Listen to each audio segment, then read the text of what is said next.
Hi folks, Alex here from Any Given Saturday, and today I'm joined by former Mississippi State quarterback, host of the Matt Wyatt radio show, filmmaker, vlogger, broadcaster, Matt Wyatt. Along with everything I've just mentioned, Matt has a fantastic YouTube channel featuring film studies, commentary and some really excellent vlogs, all of which I'll link in the description below. I'll also link Matt's website, which not only has all of his information if you wish to get in contact, but some fantastic and beautifully shot documentaries and video projects that he's worked on and released. So yeah, thank you so much for joining me today, Matt. Oh, it's my pleasure, Alex. Awesome. Okay, so let's begin then with your college career and your decision to go to Mississippi State University. If you could talk me through how you went from Prattville, Alabama to Starkville, Mississippi. I'm aware that you had offers from Florida State and Auburn, among other schools, when you graduated from high school. Mm-hmm. Yeah. I grew up wanting to be a baseball player. And then somehow wound up in football, growing up as a kid. My dad had been a college baseball player and he went to a small school. It's called Montevallo. It's just out between Birmingham and maybe Prattville, kind of where I grew up. And so growing up, I was a big Braves fan. I was one of those weird kids in Alabama when, everybody chooses Alabama or Auburn the first day of kindergarten. And then that's your school the rest of the way. It's a big deal, And I was always like, I'm a big Atlanta Braves fan. I didn't really choose Alabama or Auburn. So I was the weird one and I always wanted to be a baseball player. And then when I was about 14 years old, I went out for football at school and was on the team. And immediately that first year just fell in love with it. And, God sort of blessed me with size and everything. And so I was successful. And you know how that is, like anything you do, you start to get affirmed in that and it takes off for you, so that's kind of what happened. I jumped into football and then began to be recruited in high school. And because of not really having an allegiance to one school or the other, then in recruiting, I was really open-minded and just kind of, it was like, flattered with every offer, any offer. And the first school to offer me a scholarship was Mississippi State. Right. Coach Jackie Sherrill, who I wound up playing for, was the head coach who offered me. I was really young in high school when I got that first scholarship offer. So because of that, I learned the most about them early on and became familiar with them early on. And so then as recruiting picked up with other schools, everything for me was always compared to Mississippi State because they were first, so to speak. And then it worked out that, also they had a need for quarterbacks more so than some of the other schools who were recruiting me. So, and I was one of those kids coming out of high school that my thinking process was, I'm not going to sit on the bench. I'm just not going to do it. There's no way I'm going in redshirting anywhere. I want to go play as soon as possible. Sure. And whether I should have thought of it that way or not, I did.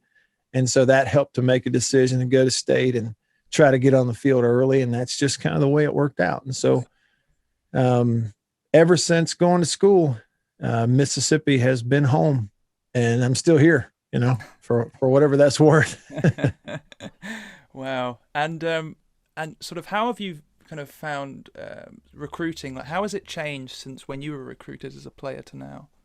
Yeah, it's just totally different, Alex. I guess it basically speaks to how old I am, but we didn't have, you didn't have the websites or recruiting websites. You didn't have Rivals and Scout. Of course, Scout's dead now. You didn't have 24/7. You didn't have star rankings, 2 stars, 3 stars, 4 stars, 5s. None of that was going on then. It was strictly a face-to-face, phone call to phone call thing when I was coming out of high school, which was mid-90s. Sure. And so any information we had was coming straight from the coaches that called us or came and visited. There was no outside. I don't think I ever did an interview or talked to any like a media person who was actually covering recruiting. You know, it was like the recruiting world was strictly us and the coaches recruiting us, which I gotta say, I think that's better, healthier in a lot of ways.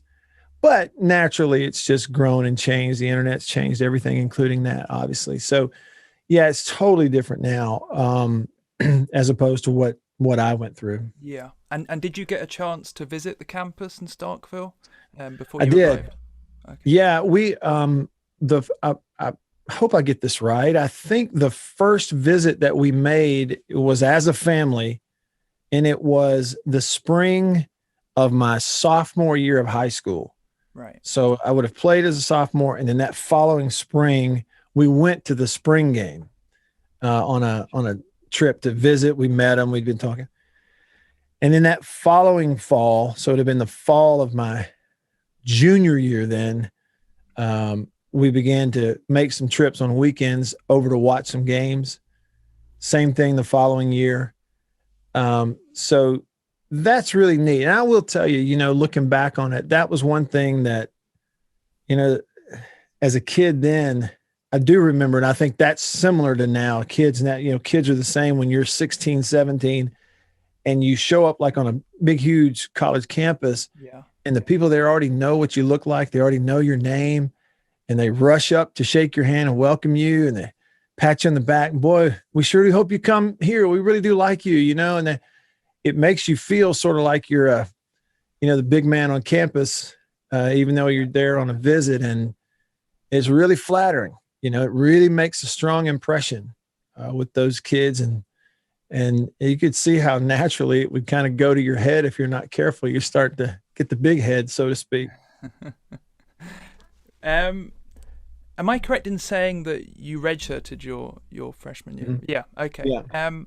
So how beneficial did you find that to your development as a player and sort of making the transition from high school to SEC football? Yeah, for me, it was absolutely crucial. Had to do it. There was just, you know, like I told you, like in my head in recruiting, I thought, oh, there's no way I'm going to redshirt. I'm going to play as soon as possible. I can't imagine riding a bench. And then you get there, you sign, you get there, you start practicing. And it took about 3 days of practice to realize I'm way behind these other guys. And, you know, everybody here is like stronger than me and faster than me and older and more mature and like, and the things you're trying to learn and things you're trying to do. And then you get in those first few scrimmage snaps that are full speed contact, and man, everything is moving so much faster than you're used to. You got to process quicker. And so I was just one of those that was not ready at all to play in actual SEC games right out of high school. Yeah. And I think more guys now, Alex, come out of high school ready. Sure. Because, you know, the offenses are a little more developed, and strength and conditioning programs in high school are a little better now than they used to be. But back then, there was no way I was ready. I mean, and the truth is, so that first year I redshirted, even though I was redshirting, I was still the fourth string guy technically. So they dressed me out for all the games. I'm on the sideline, you know, I'm there, I'm making the trip, I'm seeing what it's all like, and not going to play. And yeah, there were a lot of days where, you know, Saturdays where I'm watching the games happen in front of me, and you have that itch. Oh boy, I wish I could get in there. But then you remind yourself, I'm not ready for this yet. And so it was crucial. Had to redshirt, needed it without question. Yeah. Did you find sort of redshirting help towards your studies and getting used to university life in general? I mean, it's quite a big leap, of course. Whew. My first semester. So during that first year of school, I'm redshirting on the football team, and the NCAA rule back then was those first year players must live in the dorm, right, on campus. You couldn't move off campus until your second year, you know? So I'm in the dorm, all my buddies, all my teammates on the hall. We've got other kids, you know, they're just students and baseball players and stuff. And we're spending way too much time in mischief at all hours of the night, that kind of thing. So that's a distraction. Yeah. You're also practicing football every day. That takes up all your time and everything. And you're on top of that, the third thing is you're taking this freshman load of courses, the 17 or 18 hours of core stuff. That's pretty tough classes, like the freshman algebra and all that. So I will admit, at the end of my first semester of college, I had a 1.7 GPA. Wow. And they sat me down and they said, okay, two things. Number one, mandatory study hall for you. Okay, until you get your grades up. And number two, if you don't get your grades up, you're not going to be here much longer. So it was after that first semester, we had a really good time our first semester of college. Yeah. But then we really had to buckle down that second. So to answer your question, that's another thing where, transitioning from Prattville High School to 18 hours of freshman core classes that first year was a real shocker. I just had to grow up quick. You realize, this is more work. I'm not here to have fun. And it was a real eye opener for sure. Yeah. Yeah. And you do see it, I guess, sort of unfortunately every year, lots of kids who arrive at college and, whether it's sort of immaturity or just getting used to a completely different experience and lifestyle. And, I think they struggle to sort of wrap their head around the concept of what it means to be, a university student and also a full-time athlete. And, I guess it's not a surprise that you do have, I guess a number of issues, whether it's off the field stuff or, Sure. kind of attitudes of these guys, because they just want to come in and play, but they're maybe not mature enough to sort of realize that, sometimes it's a process and not everyone is ready to dive straight in week one and be able to contribute, right? Absolutely. I mean, you're exactly right. It's we forget it sometimes, we pay attention to who they're signing. We're really excited about who the quarterback is and this receiver and who can play in their first year. And, we never, even some of us who've been through it, we forget to consider that, that there's a whole other social side to this. Yeah. It's the first time they're going to be away from mom and dad. Yeah. And, and then it's the first time they're going to take, some of them are taking the hardest classes they're ever going to take their first semester on first year on campus. And so we forget about that. You're exactly right. It's a big whirlwind of a transition for some guys, and maybe based on background and other things, some guys are maybe a little more capable of handling that first year. And some guys maybe need some time. And I remember, you may find this interesting. I remember hearing Dan Mullen when he was coaching at State talk a lot about coaching freshmen through that freshman wall. I heard him and some of the other coaches talk about that freshman wall. Like they expected every freshman they had that at some point during fall camp leading up the season would hit this wall, like mentally and physically all at the same time. And they would coach them really hard and push them. And once they realized they're hitting the wall, then they eased up and they put their arms around them and they invite them over for dinner and love on them and get them to understand it's going to be okay. You're supposed to fail a little bit, and it was really interesting to hear those really good player developers, the way they handled freshmen versus the upperclassmen. Sure. Yeah. Yeah. No, that's very interesting. So I guess then transitioning to your very first season playing, the team finished with a 5-6 record, but more importantly, you helped the Bulldogs beat an Alabama team for the first time in 16 years, who were the number 8 team in the country, if I'm correct about that, when you guys played, and then you capped off the season by beating Ole Miss in the Egg Bowl in a shutout. Those two big wins plus a gutsy road win at South Carolina in front of 75,000 fans is quite an accomplishment for your first proper season playing. How would you kind of summarize that first season, sort of actually being able to be really part of it then as a player more than projecting? Yeah, it was great. To get on the field, it was really a roller coaster ride that first year. I described some of it like the first semester. that following spring, I kind of bottomed out a little bit. And what I had to do was I had to basically kind of rededicate myself in the summer leading up to that year, because I didn't want to get shuffled back in a depth chart. And I realized that I'd wasted some time that first year. So I worked really hard that summer, and it paid off. That next year, I earned the backup job in fall camp. And then they started playing me some. I got to play some in the first game off the bench. And then a little bit later, got to started the game against South Carolina. That was my first start of my career. So, just getting your feet wet, as a player, it's nice. And they keep playing if you have a little success again. So you get that affirmation that, okay, I belong here. It's, my practice and my work's paying off. But there were also some other things, in that year where, you could have played better. And I've always been this way. And I find that most players are this way. Sometimes the mistakes you make, the interceptions you throw, the games you lose, those things really stick with you more than the good stuff. Yeah. And so that was one thing they were coaching me through that first year of playing was, hey, if a bad play happens, just shake it off, just move on. Don't worry about it. Bad plays happen. Because I would want to dwell on those things and really think about it. And sometimes you start to overthink.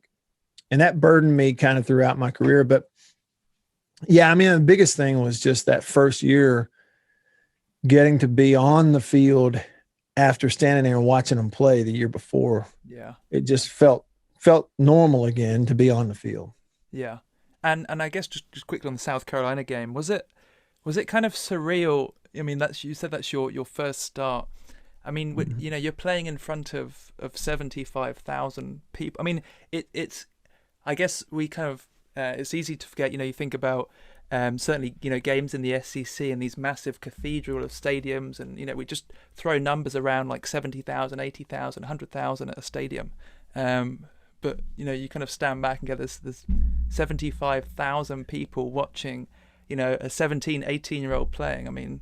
When you were playing in that game, or maybe after it, did you kind of think about that? Was it just a kind of a player's mindset, a process? You're kind of conditioned just to move on from thinking about that. Yeah, I definitely did. That experience was interesting because they didn't tell me early in the week that I was going to start. Right. I think they did that intentionally. They wanted to just wait to the last minute. Don't let him lose sleep during the week, sort of thing. So it was like, I guess we were at the team hotel maybe the night before, and they said, hey, by the way, you're going to start the game. And I was like, oh, okay. But I was ready. I knew I was confident. I knew I was ready to play, and didn't play great, but played well enough to win. I think I threw one touchdown in the game. I had one turnover. I think it was the only fumble of my whole career was in that game. I made up for it by throwing a lot of interceptions, but I had one fumble. But in that game, yeah. All right. So 75,000, it was really loud. So the loudest playing experience I'd ever had in the huddle. That was it, right? At that point. Yeah. And it was a close game, a one-score game. It was late in the fourth quarter. And at one point, we're backed up coming off the goal line, basically there with our offense. And it was the first time where, as a quarterback trying to call plays, where it was so loud around me that it's drowning out my own voice. And even in the huddle, I'm struggling to make sure that every one of my guys get the play call. Yeah. It was that loud. And so it was the first time that noise had actually affected me in being able to play. That's one thing I remember about it. And the other thing too, looking back at it, Alex, I was just a kid, I'm 18 years old. Everything's brand new. And I didn't realize it during the time, but you're really not stressing, but you're so focused and you're so locked in for a solid 3 hours that when this game was over, not only was it like 100 degrees and it's 1 o'clock game, so you're drained physically, but after the game, I was so drained mentally that the game was over and we had won, and I almost couldn't celebrate because I was so drained and so exhausted from the experience. And they interviewed me on the television broadcast right at the end of the game before we go into the locker room. And I saw like a replay of it, and I was like, holy cow, I look like a dead guy. I mean, my eyes were sunk back in my head, and I had no color in my face. I'm like, yeah, that's how exhausted I was, So it was it was an eye opener, and kind of showed me, okay, it's one thing to get on the field and play. It's another thing to make the next step and become the starter, and the offense is all on your shoulders every week. It's a whole different deal. Sure. Yeah. Wow. No, thank you for sharing that. That's that's really interesting to hear. Yeah. So then, your second season in '97. So I'll just run through. You followed success with another win again against the top 25 Alabama team. Finished that season as the Western Division representative in the SEC Championship. And the Bulldogs, finished the season with a 7-4 record. So sort of then following on from what we've just talked about, what differences did you find in your second season in college football, and any particular memories that stand out? Yeah, it was a tough season for me, and in a lot of ways it was a tough season for our team. That year, my third year in school, second year to play, the night in August, the night before practice was to begin, so like early August, our starting running back drowned in a swimming pool accident. His name was Kiefer McGee, and he was the leader of our team. He was our best player, and he drowned in a swimming pool. And that was the night before we were going to begin practice. So it sort of took all this momentum and all these good vibes and just totally turned it upside down before we started practice. So that was tough. And then the other thing was, like I just said, I went from being a guy who had all this potential, supposedly had played a little bit, to now it's all on my shoulders. I'm the starter. And I struggled with that. I was in the developmental phase, and I had some times where I was just not playing well and was turning the ball over and throwing it to the other team. And then there were a lot of distractions. We talk about the social side of it. I allowed a lot of distractions to kind of come into my life instead of just focusing on football. Yeah. And those things kind of hurt also. So it was a pretty painful learning experience that year in some ways, especially the first half of the season. And then in the second half of the year, we all began to maybe, feel normal again. It had been a couple of months since Kiefer died. Yeah. And then I started playing a little better too. And our team started playing, like we beat Alabama on the road. We beat Auburn on the road. Had some wins there that we started to play a little better. But, overall, it was a pretty tough year. It was a pretty tough year for me personally, but a tough year for a lot of guys on our team.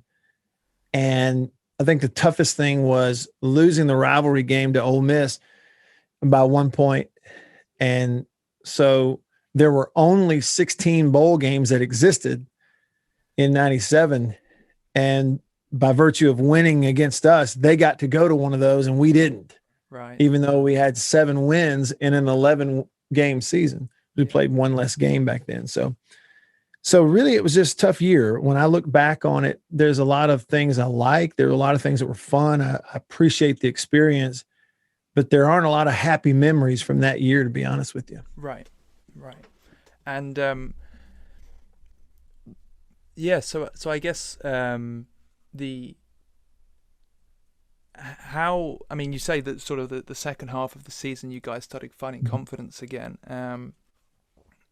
and it's interesting because we talk a lot more, it seems, in recent times about mental health of athletes and the mental health in sport, but it certainly sounds like the collective mental health of the team after that incident was kind of damaged and took a certain amount of time to recover and get to a state of unity where then that, I guess, transitions to on the field results.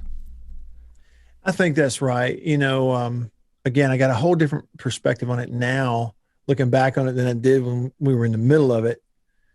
And I feel like our coaches and our people, the adults that were in charge of that thing going through that did a very good job. They did as good a job as they could have, based on the information and stuff research and everything that they had at their disposal at that time.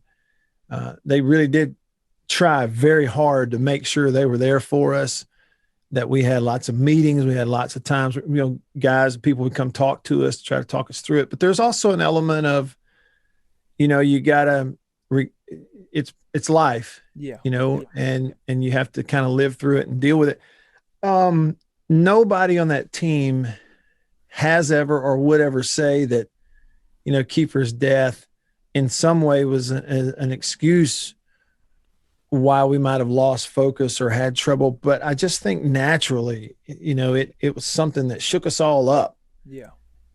And you're still young guys as well, Yeah. I mean, you're teenagers basically, and it did have an effect because he was our best player, and we kind of all knew it.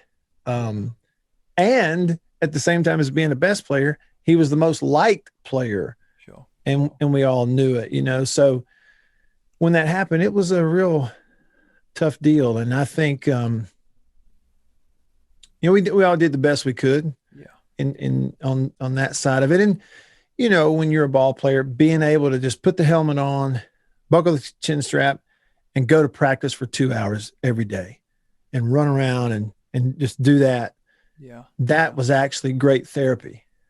I think if that happens in the summer or if it happens in the spring, it probably for the team collectively is a lot harder to get over and deal with. Yeah. But because we're able to just go practice and play, it probably sped up the grieving process a little bit. Sure. Yeah. Yeah. No, of course. Yeah, that makes complete sense. So then I guess moving into your third season, you split time at quarterback with Wayne Madkin. Sort of, what was that like, particularly as you'd been a player who'd been at the program for a couple of years? Yeah. That was a deal where I got benched basically. So you talk about the up and downs in a guy's career. I kind of experienced all of it. From you play and they tell you how great you are, and then you're in a quarterback battle, and then you win the job, and then you have one, you lose the job. I've kind of been through all of it. And that was a deal where I got benched my junior year, 3 games into the year. And really rightfully so. We weren't stagnant on offense, but we just had to have better quarterback play.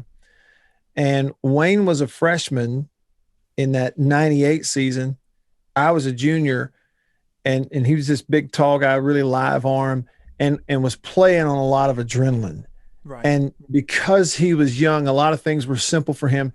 I had kind of worked myself up into a mental state of confusion in a lot of things, and wasn't just freeing up and playing football. And he just comes in, he's letting it go, making throws, and the offense started to go. And it's really what we needed.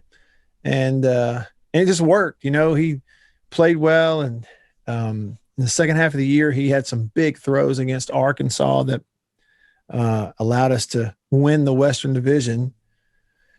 And he had some big throws in the Egg Bowl against Ole Miss. He played well against Tennessee in the championship game, but he's a freshman. You're asking a lot of him to go up against that Tennessee defense that particular year.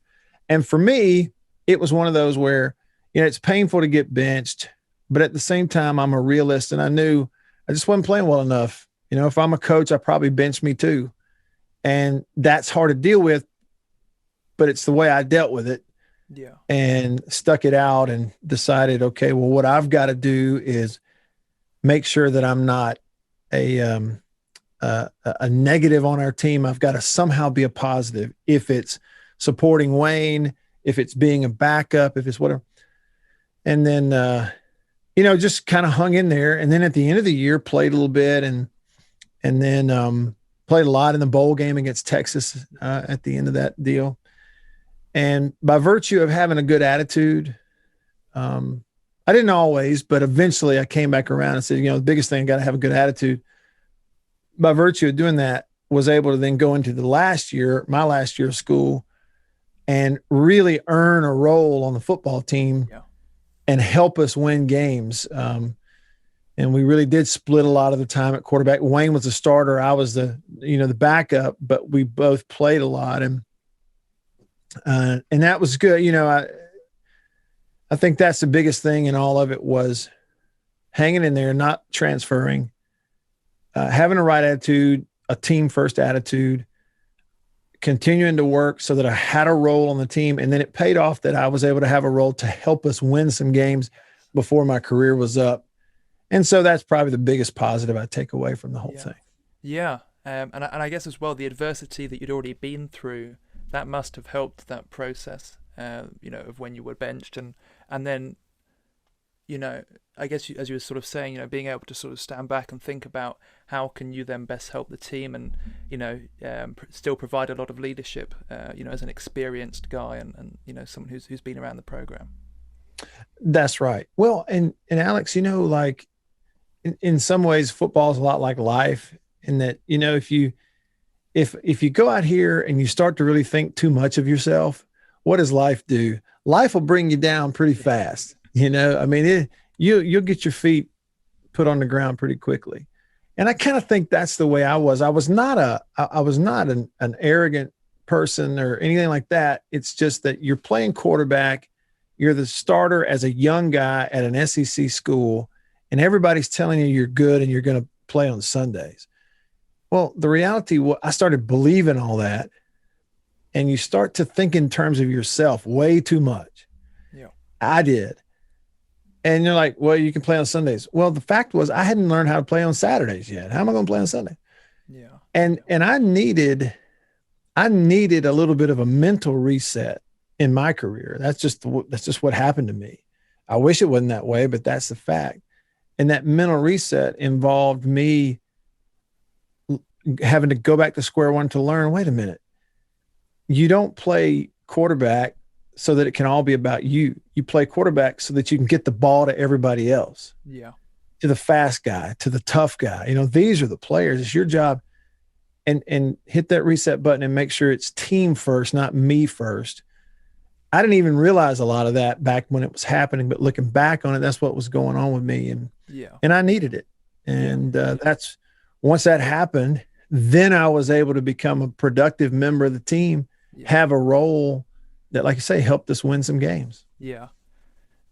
And then as you were sort of saying, in that final season, it must have given you all of this then laser focus for them when you were on the field. It was really your time to shine. The highlights sort of that I've seen of you throwing those two crucial touchdowns to beat Auburn.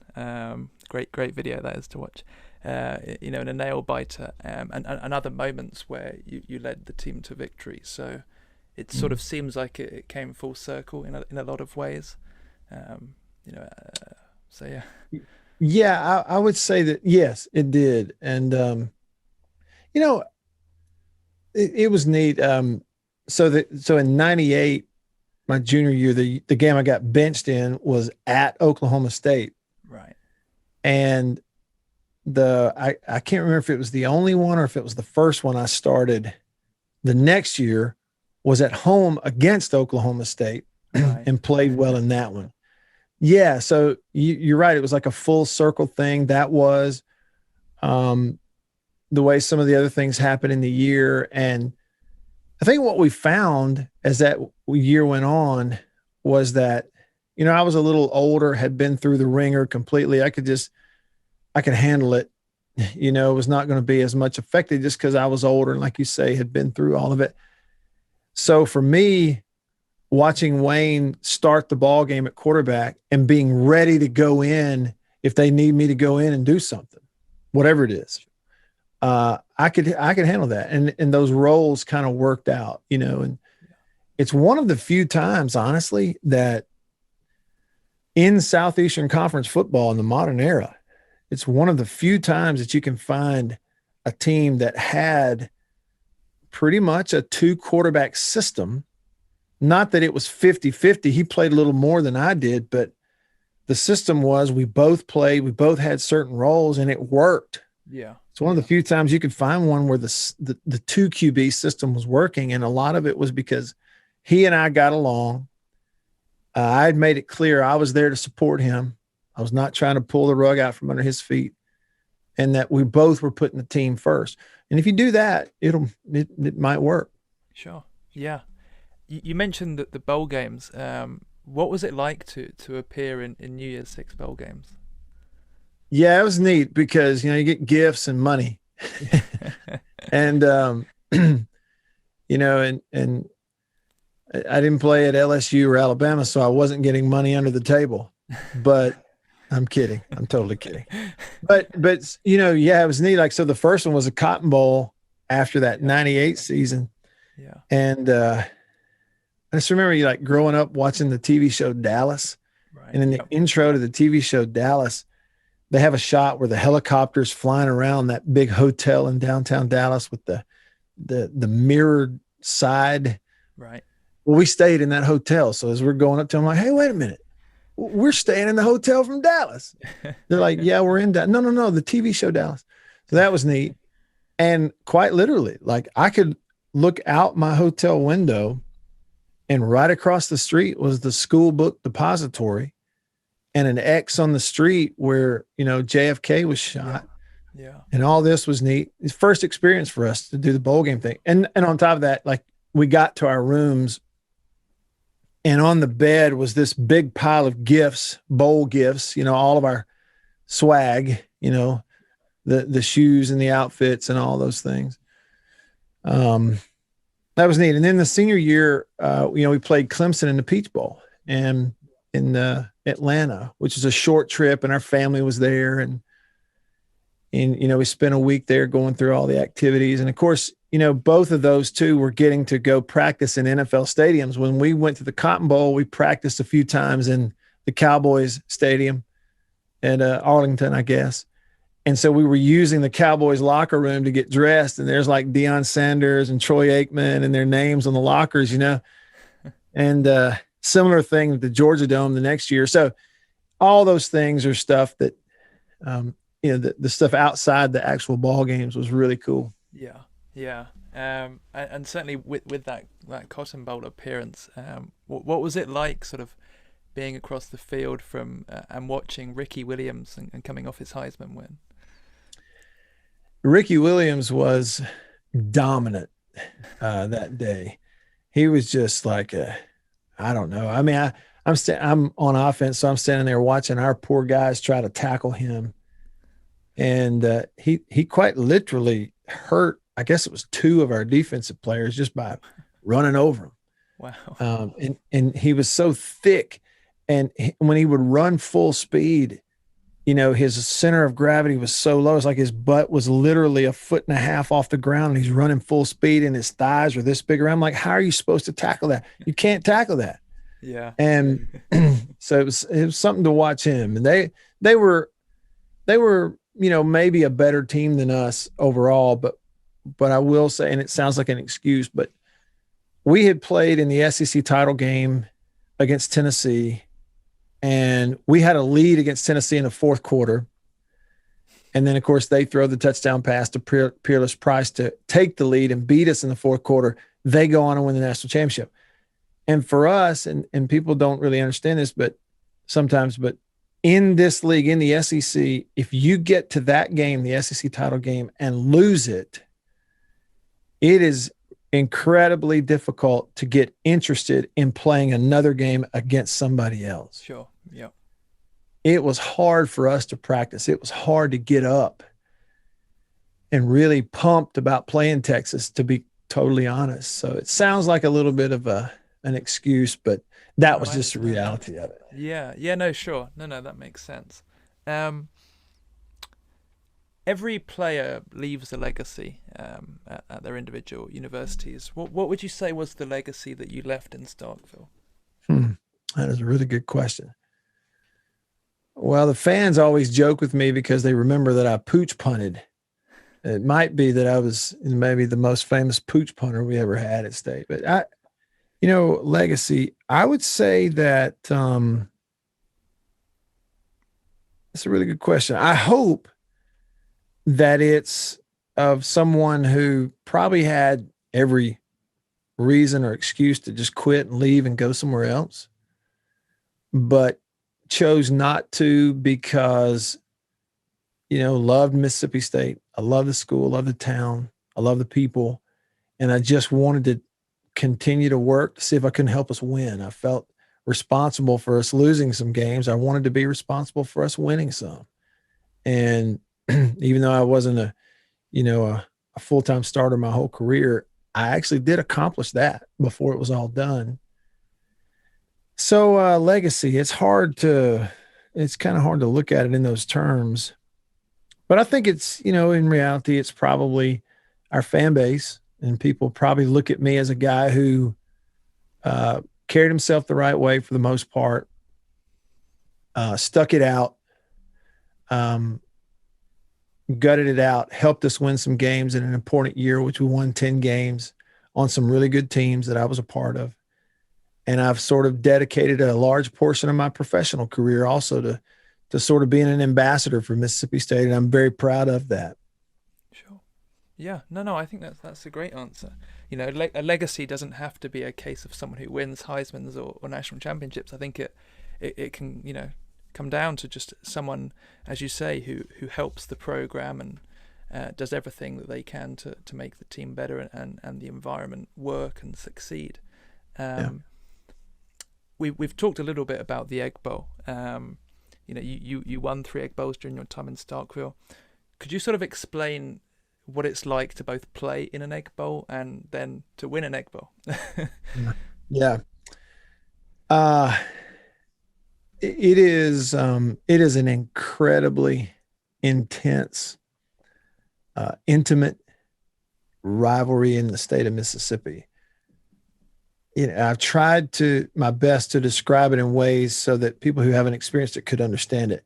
But it is one of those things you have to experience it sort of to really understand it, Sure. But when you consider this entire state, we have just a few less than 3 million people, not even 3 million people in this whole state. So even though 2.8 million sounds like a big number, it's really not when you spread us out across the whole state. Sure. And after a few years, we kind of all know each other. It's like you get to know a lot of the people. And so it's intimate. And you take any bit of intensity and hatred and dislike for one or the other that you might have in, say, the Alabama-Auburn rivalry. You have the same thing here, just fewer people. Yeah. So it's a little more intimate. So when you look at it in that context, playing in it was really peculiar at first for me because I grew up in Alabama and I honestly had never really even heard of the Egg Bowl. I didn't know it was called the Egg Bowl until I'm on a recruiting trip and there's the trophy and they're like, hey, they call it the Egg Bowl. So it was all brand new to me. And I noticed right away my first couple of years in school that when, my teammates who were from Mississippi that had been born and raised here and were always state guys, they would be one personality a certain way throughout the year. And then when it got to be Egg Bowl week, they flipped the switch and they became different. They didn't joke around. They were mad and they couldn't hardly sleep at night, just even considering the thought that we might lose to them. That's how, it was approached. And it took me a little while to learn that, reality of this rivalry, to be honest with you. Yeah. Having not grown up in it because, but I will say too, that among the players on one team or the other, there's a lot of respect because every player understands how much each other has had to go through just to be out there. Sure. So there's a lot of respect among the players and there's a lot of friendships among the players. But I think the intensity and the angst is a lot because of the fan base stuff. And the fact is, the fan bases are very different. The alumni bases are very different of the two schools. And so it's, I would say that it's one that is every bit as intense as some of the ones that you see like Auburn, Alabama. It just doesn't have quite as many people involved. Sure. Okay. What's the build up like on campus, in the week going up to the game? Is there kind of a different feel? Is it kind of getting ready for battle kind of feeling? It really is. I mean, your student body, your faculty who are from Mississippi, they understand what it means to that if you drop this, you're going to have to hear it for 365 days a year. Nobody wants to have to go through that. Right. Yeah. So, it gets pretty serious. Some people may kind of wink at it and roll their eyes, and they see, a new coach is hired in one of the sports, and they'll publicly say, well, Dr. Keenum, who's the president of the university, brought me into his office, and the first conversation he had with me is about how important it is to beat Ole Miss. Well, they're not just saying that. That's what he does. Like the first conversation, hey, let's get this out of the way. You got to beat them. That's the conversation. So it's intense. It's on campus. People kind of get an extra level of pumped up. Sure. For that ball game every Thanksgiving. Was it any different in 98 and 99 playing the Egg Bowl on Thanksgiving? Because I was going over the history of the game, and it seemed for a long time that it was always played on Thanksgiving weekend, or not actually the day itself. I think only 23 of the 117 meetings have actually been on Thanksgiving. But is there a different feel? Are people maybe a little bit distracted by thinking they're going to be having turkey after the game, or things like that? Yeah. It was a little different to play that one at first.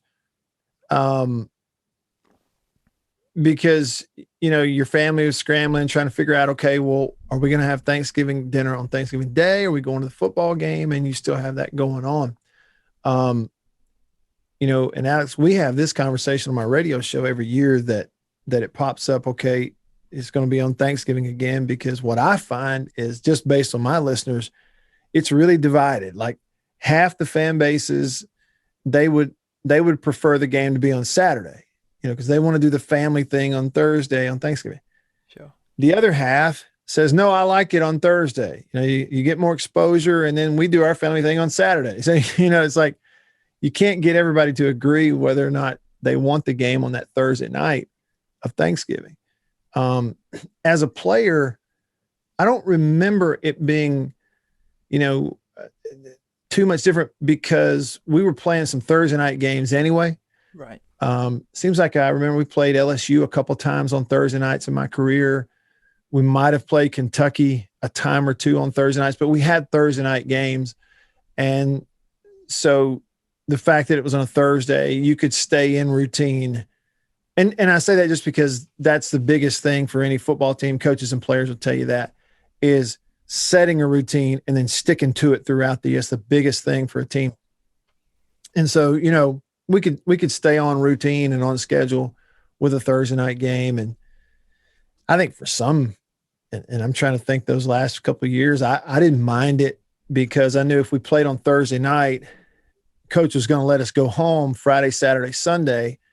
And I just drive home to Alabama, get a long weekend with my family, and then come back if we were in a bowl game. Sure. So your wife is an Ole Miss grad, is that correct? That's right. What's the household like then? The day of an Egg Bowl.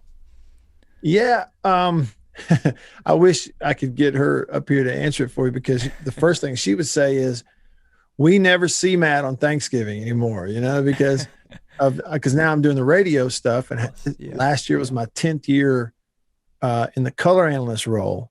And man, it's like every year it's Thanksgiving, she just chalks it up. We're not going to see Matt on Thanksgiving, it'll be Saturday. So, so day of the game stuff, I'm just in work mode, which that's kind of the way I like it. I don't know that I would like, that I'm going to be a fan. I'm going to watch the game, so I sit around and get nervous about it all day long. Getting to work and do the radio, I just treat it like a work day.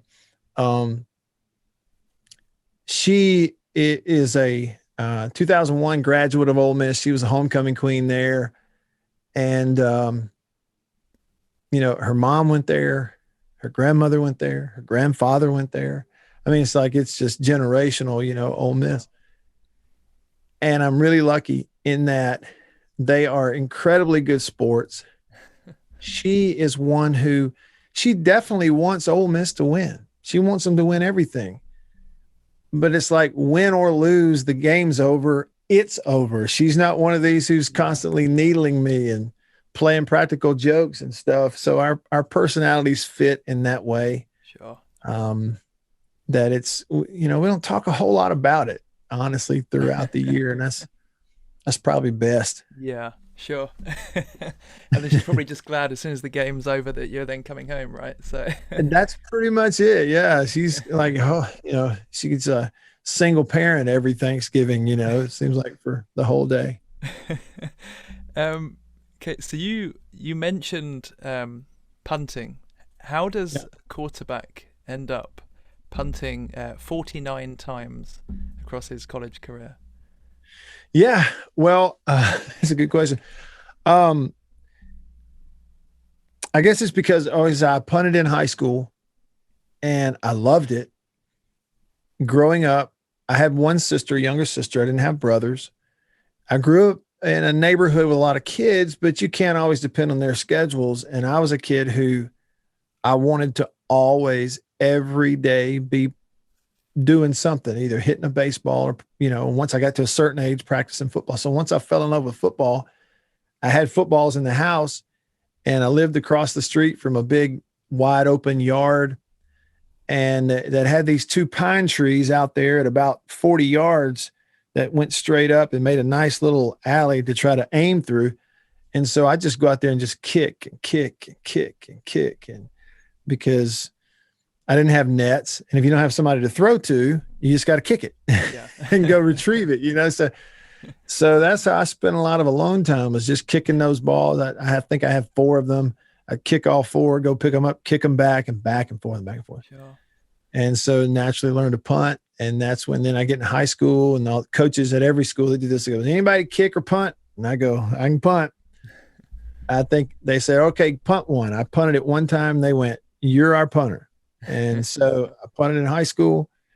And then that reputation sort of followed me to state. And when I got there, Coach Sherrill had had a previous quarterback who was a really, really good punter named Todd Jordan, who's, by the way, is now the mayor of the town I live in here in Mississippi. It's interesting. But Todd he punted some after college. And so Coach Sherrill approached me. He says, I know you punt. I'm going to do some punting stuff with you. I was like, okay. And that's what led to it. And he had the idea of, if he's going to be our quarterback, he can also punt. We're going to do a pooch punt scenario where we force the other team to keep their defense on the field. If we get the ball near or around midfield, we'll do Matt's punting team, where because he's also our quarterback, we'll keep the offense on the field. The defense is forced to keep their defense on the field. They have to respect the fact that we might run a play, even if it's a rarity. Therefore, they can't put their return unit out there, the normal return unit. Yeah. And so that was the purpose of it. And we would punt it down there. And my job was to not punt a spiral, to never turn a spiral over. It was to, do the back spin or the side spin where we get that kick and keep it inside the 5 or the 10. And so that was it. That was the reason. Sure. Wow. Sort of a little bit of a different question now, but have you ever got a headache from all the cowbells ringing? One time, and it was when I was sitting in the stands. It's the one time in my life I've sat in the stands like as a fan. 2000 and let me see if I can get the year right. I think it was 2009. State hosted Georgia Tech. Right. And I was on the radio crew, but I wasn't in the booth as the analyst. I was just doing pregame and postgame. Sure. So my dad came up to visit. We got a ticket each so that we could sit together in the stadium during that game. And we sat up in the upper decks, and there were people behind us, beside us, in front of us, ringing a cowbell. And I looked at him at one point and I said, Dad, I'm glad I'm normally in the press box, because this is a little bit nerve wracking. This would take some getting used to. And we decided that the best way to get over it is just to ring your own cowbell. That's why everybody does it. Sure. You'd rather just ring your own cowbell as opposed to everybody else ringing it and you don't have one. Yeah. Wow. So just quickly talking about your degree. So you graduated from Mississippi State with a bachelor's degree in sports communication. Sort of, what did you do after that, and then how did you end up where you are today? Yeah, so I graduated in May of 2000. Left immediately. I went to Hamburg, Germany, played in the GFL, played for the Hamburg Blue Devils for a little while.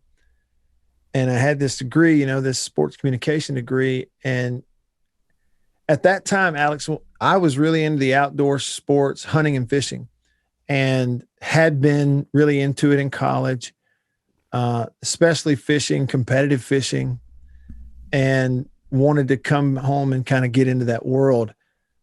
I was able to write. I wanted to do freelance outdoor writing and photography for outdoor magazines and stuff. I had gotten something published in a magazine that was a written piece along with my photography in college.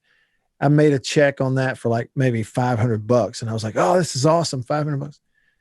And then not long after college, you realize, it takes a lot of $500 checks to add up to a living. It's hard to do. And at that time. And so I picked up some odd jobs. And one of the ones I picked up, this was not long after college, was doing some sports writing for the local newspaper here in Tupelo, Mississippi, which included a Sunday outdoor column, hunting and fishing column. And which, looking back on it, is really cool for a kid right out of school to be able to knock that out as a job. It's just, it didn't pay very much.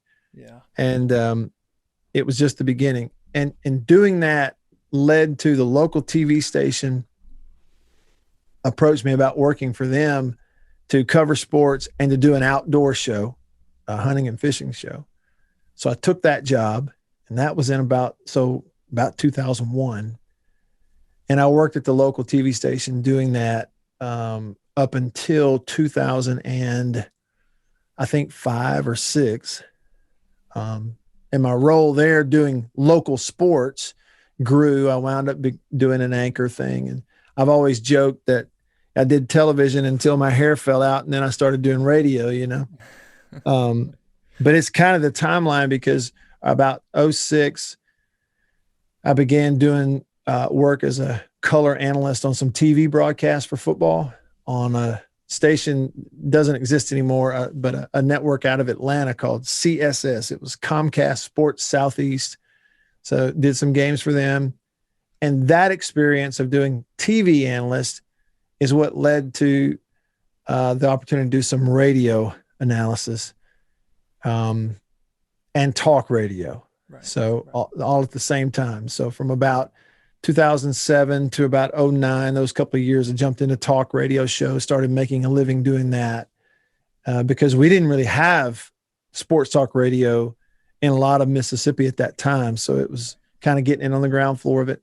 And then the next thing you know, it led to radio. So for Mississippi State.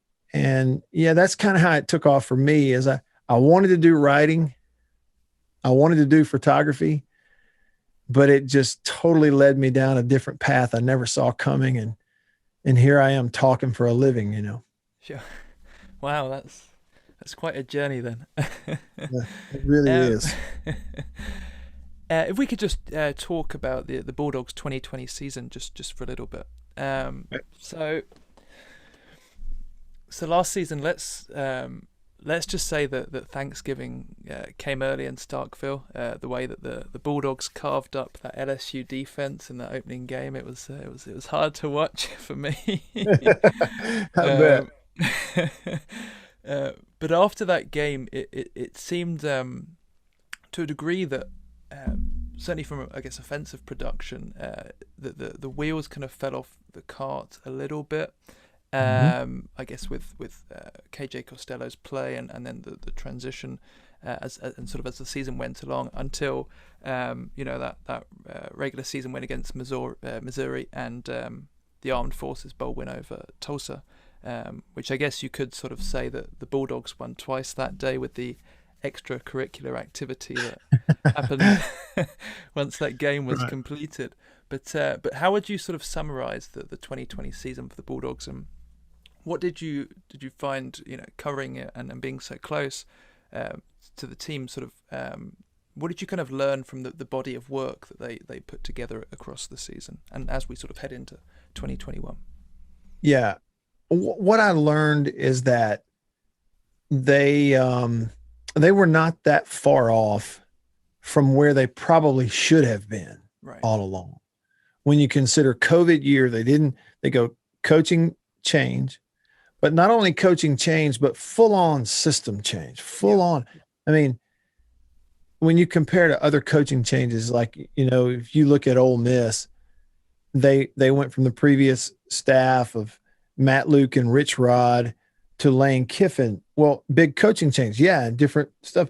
But in terms of personnel and system, it wasn't that much different. It wasn't like going from red to blue, at State, man, it was from Mullen a couple of years earlier, which was run the ball, to Moorhead in there, who, his teams just simply could not throw the ball and we're not really even recruiting to it, to we're going to go air raid. I mean, it couldn't have been a bigger transition in terms of system. And you didn't get a spring because of COVID. Yeah. You didn't get a summer because of COVID, right? So by the end of the year, when you look back, if you were to just look at the whole thing, you're like, yeah, okay, they're probably about where they should have been coming into all that. Problem was, you had this tremendous surprise in the first game of the year against LSU. And then, like you say, the wheels fell off because, yes, beginning in week 2 against Arkansas, then they couldn't move the ball. And KJ Costello began to turn it over way too much every game. And it sort of ended his career because he couldn't stop turning it over. So what I see is, if you could even go a little nuanced, is they were much worse than they looked against LSU. Right. Yeah. And frankly, they were actually much better than they looked the next week against Arkansas. Sure. You know what I mean? Like, yeah. Overall, they were kind of in here where they should be, and they looked great against LSU, and they looked terrible against Arkansas. But they were actually kind of right where they need to be. Quarterback influx, and the fact they didn't have any run up in any practice lead up to it. So that's how I would summarize, because by the end of the year, what I saw was this. Once Will Rogers took over at quarterback, you got consistent, not great, but consistent quarterback play without turning it over. Yeah. The rest of that offensive group began to grow up and mature. Then you had a solid offensive game against Georgia, a solid offensive game against Auburn, a solid offensive game against, who was it? Somebody else, Missouri, and then solid offensive game against Ole Miss. And they began to kind of be consistent, kind of look who they are. Right. And this is what should be happening. If they play well, they should lose by a touchdown to Georgia. If they play well, they probably should lose by a touchdown to Ole Miss. So a long answer to say, when I look back on it, the season as a whole, they were about where they should be. And that's why I think this year, frankly, it'd be very Mississippi State of them, but they're going to be a little better this year than anybody thinks they will be. Yeah. What do you think went wrong for KJ Costello? He was a quarterback that I actually saw play when he was at Stanford. I went to go and see a Stanford game when Kansas State came to town, and he looked like a good quarterback that day. He got injured, but led them to a win. But as we were just saying, he went from that LSU game, and then it just seemed to implode and went downhill very quickly. Yeah, I think what happened was a combination of the success against LSU probably goes to here a little bit. Yeah. And that's I'm not a knock on him. That would happen to just about anybody. Yeah. When you have that kind of day. Yeah. So it's a combination of that, and he didn't have the practice time in that offense either. Didn't have a spring, didn't have a normal summer. Okay. And so once you've put something on film and a guy like Barry Odom at Arkansas starts breaking down your film, they're going to bait you into throws. They're going to guess your routes. They're going to guess right on your routes. They're going to force you to throw stuff you don't want to throw. And he wasn't practiced enough and patient enough to just take what people were giving him, Sure. sometimes take a sack, sometimes throw it away. There was a continual kind of two-headed monster with him of the defense is dropping off in zone and won't give me the shot down the field. And I don't really want to throw it underneath, so I hold it a little too long, but now I have to throw it underneath, so I'm going to ram it in there. Yeah. And now we got a pick. Yeah. And yeah. so that, along with when he was getting hit some in the backfield, he really wasn't a great athlete, not a fast guy, not a quick guy. And so he wasn't protecting the football too. I felt like there were guys in the SEC, frankly, who were hitting him a little harder, they were running a little faster, and were closing the pocket a little quicker than, frankly, what he saw at Stanford. Yeah. So, two or three-headed monster that when you're older, you're willing to take a few more risks. You throw a ball into a crowd late and it's picked and goes the other way. And, if you do that too many times, they're going to put you on the bench. Sure. Yeah. Earlier on your radio show today, you were talking about Dak Prescott, and that sort of got me to thinking, what impact do you think Dak Prescott has had on the Mississippi State program, sort of from a recruiting and a legacy standpoint? And do you think that the success that he's had in the NFL and will no doubt continue to have in the NFL, do you think that will sort of pay dividends for Mississippi State on the recruiting trail and just for the program sort of moving forward? Alex, I'm trying my best here to be accurate without overstating it, but I'm afraid it's going to sound like I'm overstating it. I really don't think it is. He's the single most important player in program history. Now, history, big word. That's a long period of time. I get it. And no, he didn't win a national championship, but it's a team game. Yeah. And I say it because he is something that State has never had, ever. And that is a guy to not only be in the Heisman conversation in college, which we know the, publicity and stuff that comes along with that, which is something State needed, but it wasn't a running back. It wasn't a receiver. State's had some of those over the years.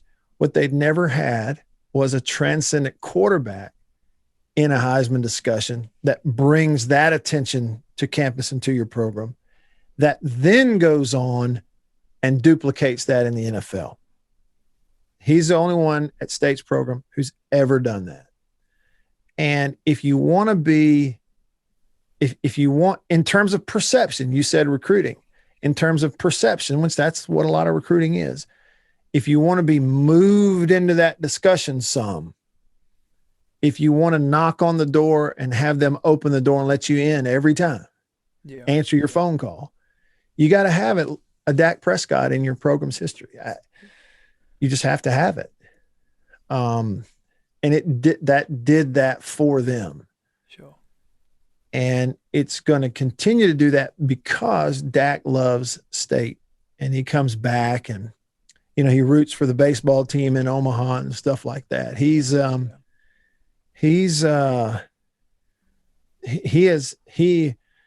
by definition of the word and the way you want to mean it, transcendent. He has been transcendent for Mississippi State. Yeah.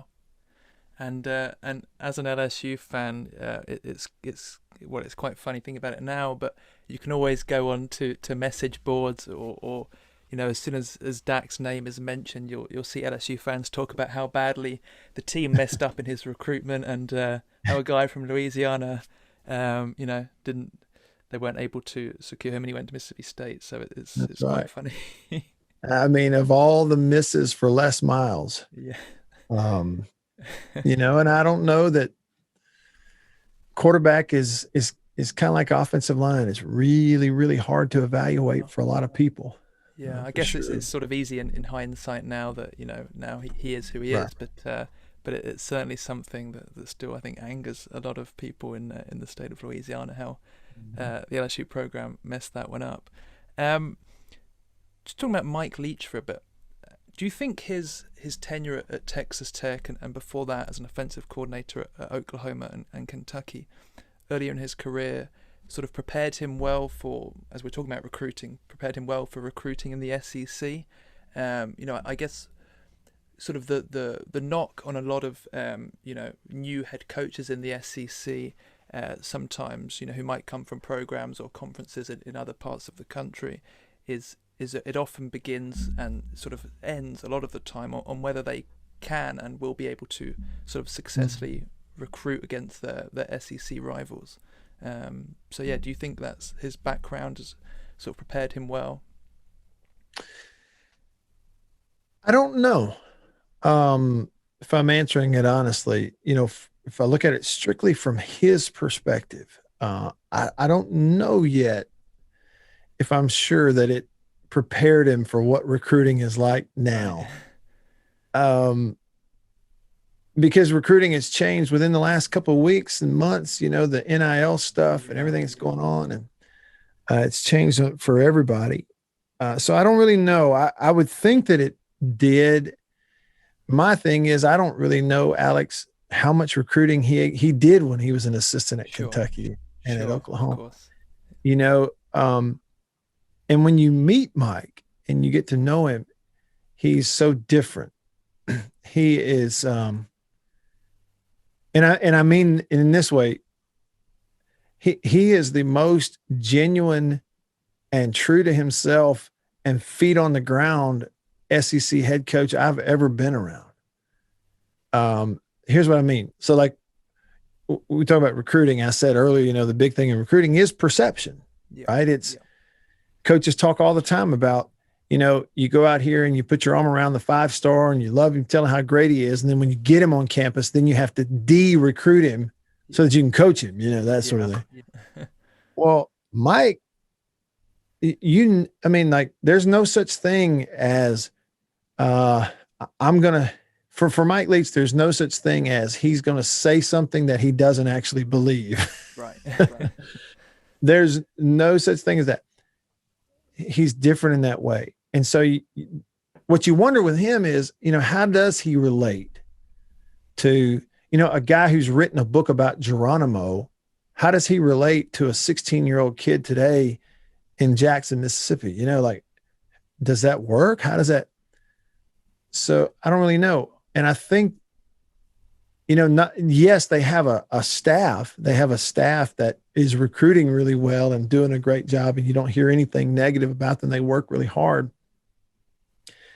But you just wonder, what is it that actually sells them? I think ultimately what sells them is, and I think you've seen this in his career, there are some guys who their personality will match with Mike. Yeah. And they will consider going. And if they're a quarterback or receiver, they will especially consider going there. Yeah. In fact, they will look to go there. But there are also some people whose personality just doesn't match with him. And in those cases, I think Mike's approach is, okay, fine, go somewhere else. Yeah. Which is just very different than most coaches and most programs. Sure. And I guess, quickly talking about Mike Leach's success on the recruiting trail so far, one name that stands out is Sawyer Robertson, the true freshman quarterback from Texas. And I saw today that he's and it's interesting sort of talking, as we were talking before about Dak, but Sawyer Robertson is the highest rated quarterback recruit in Mississippi State history. So he's certainly got a lot to live up to. Just looking at some of his high school tape, he looks like a kind of a real gunslinger, and did play in the air raid system when he was in high school. So that's it'll be interesting to see how this guy develops and gets on working with Mike Leach. What word, if you could use one word, and we were talking about the 2020 season and sort of moving into the 2021 season. But sort of what word would you use to describe the Bulldogs heading into the 2021 season? If you could, just one word. Great question. I may steal that one from our radio show tomorrow and get people to text it in. Sure. That is a great question. One word to describe the Bulldogs going into next season. Underrated. And I'm confident of that. And two, I've seen it so many times. State's not ever going to get a vote because of the name on the front of their jersey. That's just Sure. the way it is. They are underrated, and I'm really confident in that. They're going to be better on offense and have be more of a threat every week than some people realize. And they have personnel on defense. Yeah. I think there's a lot of people around college football, Alex, that don't realize they have two future NFL corners that they're both their starting corners too. They're one of the better duo of corners in the country, in Martin Emerson and Emmanuel Forbes. They're just young, but they're already up on the lists. Yeah. Every NFL scout, Emerson's played 2 years, Forbes has played 1.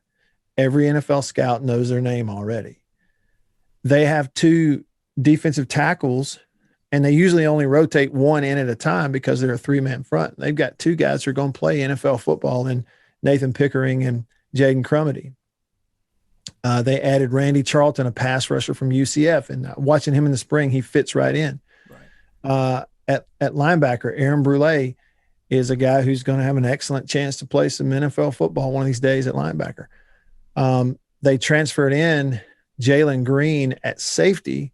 He came in from Texas, and he's a former 5-star recruit. And, you watch him run around and play in the spring.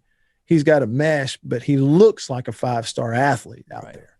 And those you can spot right away. So, they've got depth on defense. They've got personnel. I think Zach Arnett, probably one of the more underrated, under-talked about defensive coordinator guys. So they're underrated, and they're going to beat some people they're not supposed to this year. Yeah.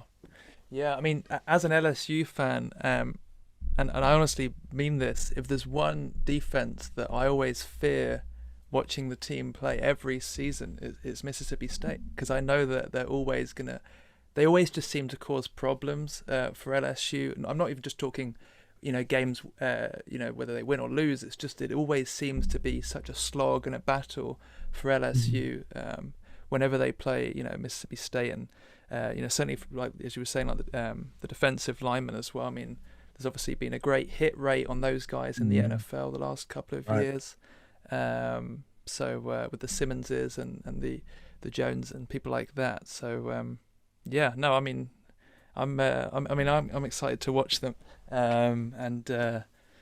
Certainly, and as you were saying about Zach Arnett, he did have a talk, I think, didn't he? Briefly with LSU this off season. Yeah, wouldn't you love to have been a fly on the wall to hear a conversation between Zach Arnett, who he's a personality in his own right, and Ed Ogeron, talking defense. I would have loved to have been able to hear that. So this upcoming season then, what are your thoughts on the Bulldogs 2021 schedule? Just looking at it, the non-conference games at Louisiana Tech, North Carolina State, at Memphis, and then Tennessee State at home. Yeah, I'll be honest with you. It's not the easiest non-conference, slate that you could have.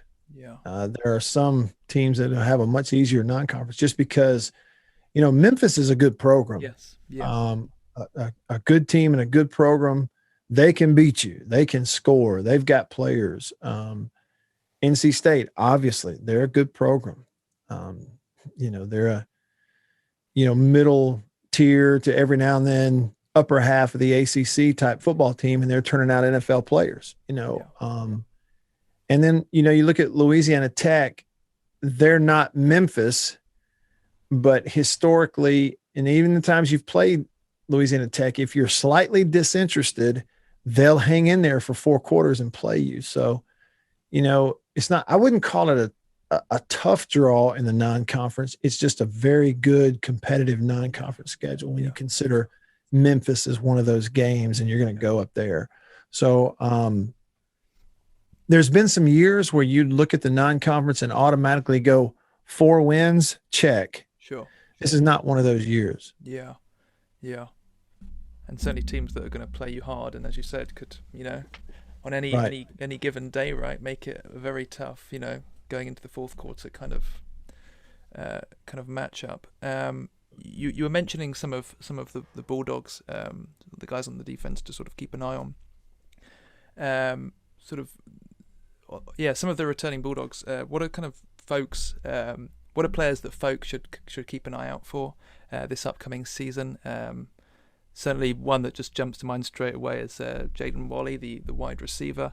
I saw you did a breakdown of him recently. Are there any other guys that you think people should keep an eye out for, and you think could have a really big season? Yes. On offense, some guys that I know are going to get the football a lot. You mentioned Jaden Wally. He'll be sort of a centerpiece. I don't know about focal piece, but he's certainly a centerpiece. But there's a kid he's playing on the outside. His name is on the roster is Ledietrich Griffin, but his nickname is Tulu. He'll wear number 5 this year. Last year, I think he wore number 81. And if you go back and you watch the bowl game, for instance, he was the guy that had all 3 of those long kick returns in the ball game. And he had a touchdown reception in the ball game too. So if I'm not mistaken, he might've actually been the MVP in that bowl game. He's 5'10", 175 pounds, but they're playing him at outside receiver. He is electric in the kick return, punt return category.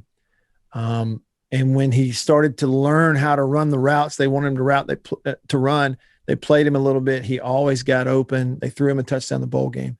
So Tulu Griffin will be a receiver who will make some big plays throughout the year. There's just no question about it. And they'll get him the ball some. They really like him. And the other one that you need to look for, and it's interesting, air raid, you wouldn't normally mention a running back, but the running back catches the ball so much in Mike Leach's offense. And last year, they had 2 true freshman running backs, Joquavius Marks, his nickname is Woody Marks, and Dylan Johnson.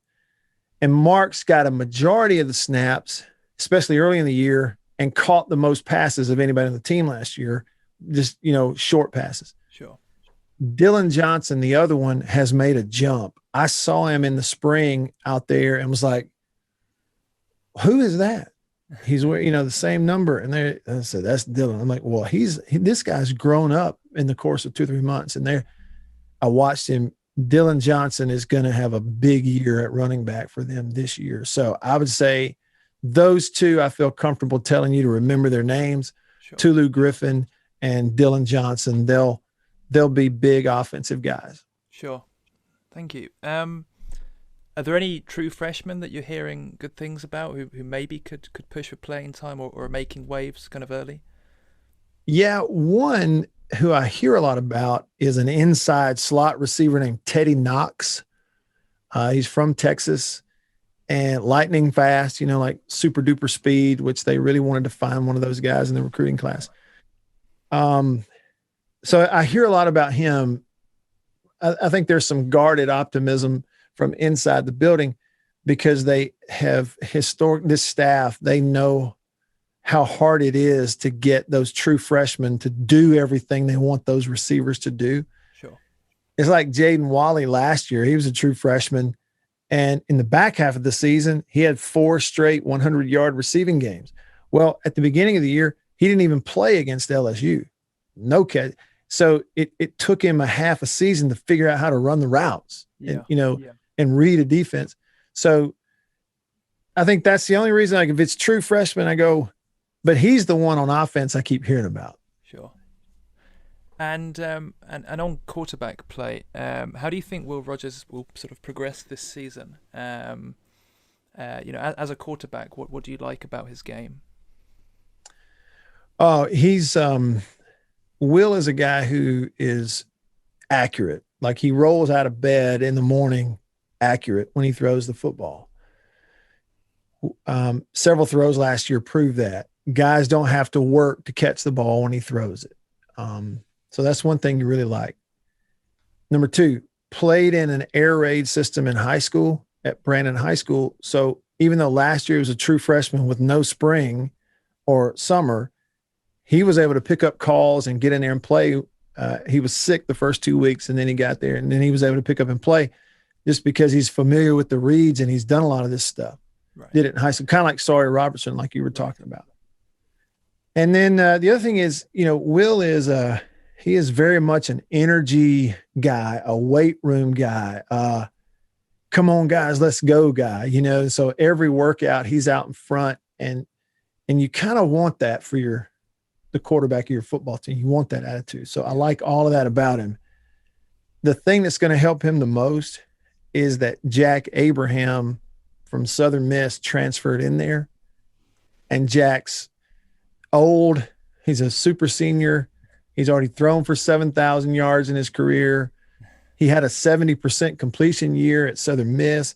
He's accurate, and he's every snap and rep that Jack gets is going to push Will. Sure. That, hey, Will, you better get better, if you want to stay on the field. Yeah. And that's really going to help Will Rogers. Sure.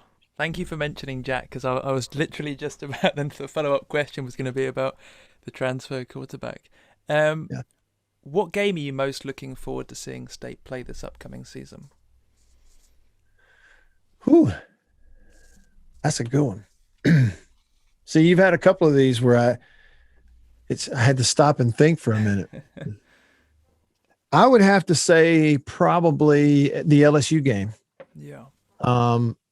After the way things went last year. Sure. And the fact that it's in Starkville, and that game's going to go differently. Obviously, LSU is going to be better and a little more prepared for it. But sometimes there are just, these teams that, sometimes you just have their number. Yeah. And while for decades, LSU always had State's number, it seems like in recent years, State's found a way to just kind of have LSU's number a little bit, including last year. So I'm really curious to see that one, just because LSU fascinates me this year with, new defensive coordinator and quarterback battle themselves. And so I'm really interested to see that one. Yeah. No, I think there's a lot of LSU fans that are actually quite nervous about that one and where it sort of falls in the schedule. Obviously, we're at UCLA in week one, and it really varies in terms of what the fan reaction is to how that game's going to go down. But yeah, I think a few LSU fans are a little bit worried because I think we've got UCLA, McNeese, Central Michigan, I think, and then it's in Starkville. Yeah. So it's gonna be an interesting one. So just the final sort of question and topic really here is, and I thought this might be a little bit of fun to do. Okay. Let's pretend that I'm a quarterback prospect from Brookhaven, Mississippi, and I've been offered a scholarship by Mike Leach and his staff, but I've also been offered a scholarship by Lane Kiffin and the folks in Oxford. As a former player at Mississippi State University, explain why I should go to college in Starkville. Oh, yeah. Okay. Boy, that's great. Well, let's see. And without knowing, we don't have specifics on like height, weight, and speed and system that you played in. Yeah. That's fine. No, I won't put you through that. No, I would my pitch would be this. Listen, in our offense, here's what we're going to do. Okay. You see this? This is Gardner Minshew. Okay. That's what we're going to do. Okay. You see this? That's Graham Harrell. That was 15 years ago. You know what it looks the same as it did with Gardner Minshew, doesn't it? Right. Yeah. So you can watch our films from 15 years ago. You can watch it last year. You can watch it 2 years ago. The offense isn't going to change. And you know what all these quarterbacks have in common? Every single one of them broke records at their school. Every single one of them threw for 4,000 yards. Every single one of them got a shot in the NFL. Okay. It's what happens in our offense with the way we run it. Now, we're going to practice harder in the pass game than anywhere else. So if you kind of want to do some other stuff and you don't want to throw as much in practice, you might want to go somewhere else. We're going to throw it more in practice than everybody else, but that's why it's going to work in a game. The numbers are going to be there.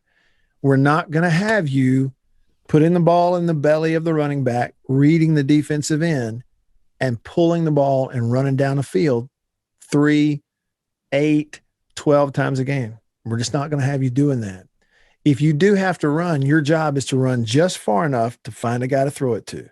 Okay. That's how we want to play. If you want to throw the football, come play for us. That's the pitch. How's that? That's pretty good.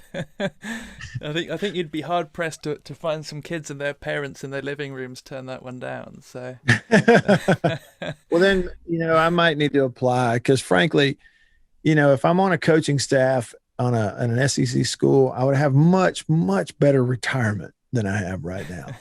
And I've reached that age in my life, Alex, where I'm starting to think about those things. Isn't that ridiculous?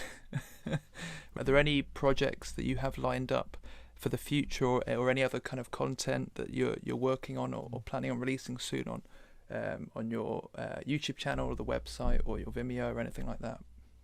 Well, and I appreciate you asking a chance to put that out there.